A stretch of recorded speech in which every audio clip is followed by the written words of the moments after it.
नमस्कार भक्तों, स्वागत है हमारे चैनल सनातन उपाय में। भक्तों, पूज्य गुरुजी ने हाल ही में अपनी कथा में एक अनोखा और बेहद प्रभावी उपाय शेयर किया है। उन्होंने कहा कि अगर आपके जीवन में धन की कमी हो, समस्याएं चारों तरफ से घेर रही हो या कोई भी काम सफलता की ओर न बढ़ रहा हो, तो इस उपाय को अवश्य करें। यह उपाय इतना खास है कि केवल एक बार करने से आपके जीवन में सकारात्मक बदलाव आ सकते हैं, आपकी समस्याएं दूर होगी और धन के नए स्रोत खुल सकते हैं। दोस्तों, रसोई घर का हमारे जीवन में खास महत्व होता है। हिंदू धर्म में अन्न को देवता माना गया है, इसलिए हमें अन्न का सम्मान करने की शिक्षा दी जाती है।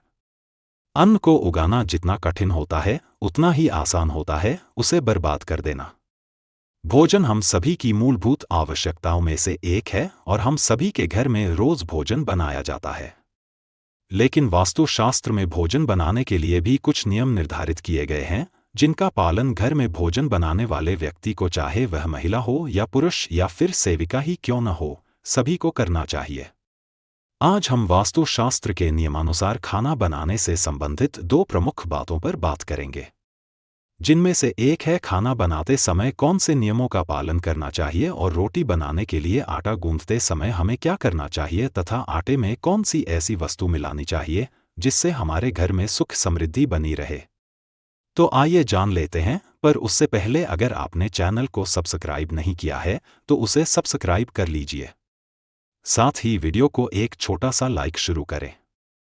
सबसे पहले बात करते हैं भोजन बनाते समय हमें कौन सी बातों का ध्यान रखना चाहिए, और उसके बाद जाएंगे आटे में हमें क्या डालना चाहिए।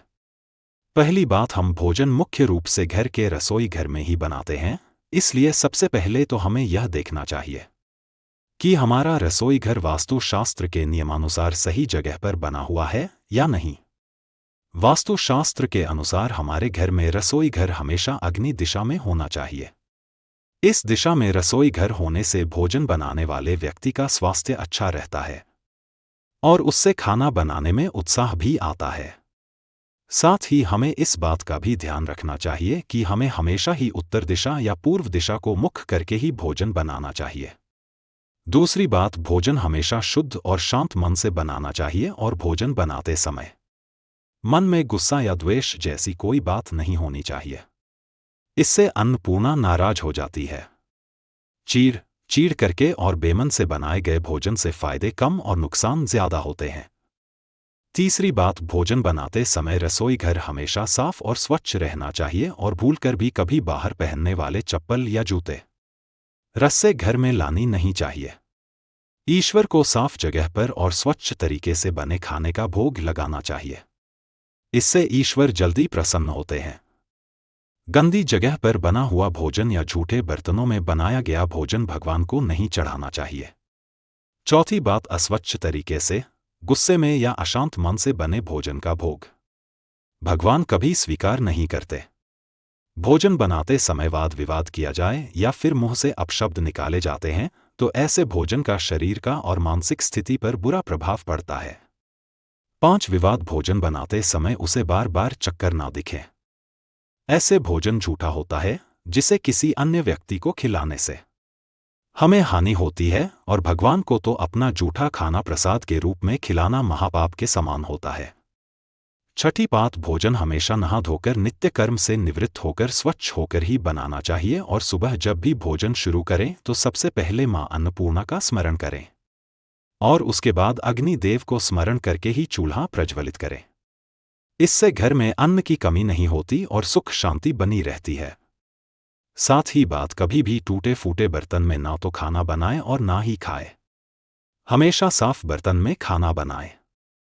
पानी पीते समय भी कभी भी कटोरी में पानी ना पिए और कढ़ाई में खाना ना खाएं। ऐसा करने से घर में राहु दोष उत्पन्न होता है।